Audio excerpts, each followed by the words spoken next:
మగాడైనా సరే ఒకటే చెప్తున్నా, కట్నం అనేది నీ డబ్బులు కాదు, వాళ్ళ నాన్న కష్టార్జితం కాదు.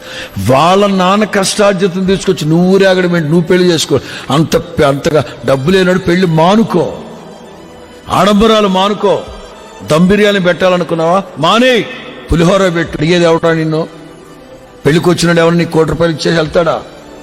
ఆడపిల్లను బాగా చూసుకోలేనివాడు పశువుతో సమానం.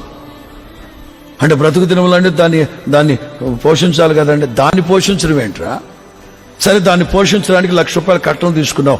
70 ఏళ్ల పాటు నీకు బట్టలు ఉతికి అన్నం పెట్టి నీ కాళ్ళు నొక్కి నీ పిల్లలు కానీ నీ ఇన్ని చేస్తే మరి అమ్మాయికి జీతం మరి ఎన్ని కోట్లు ఇవ్వాలరా? ఎన్ని కోట్లు ఇస్తే రుణం తీర్చుకోగలవు? మగాడు ఆలోచించాలి సమాజం.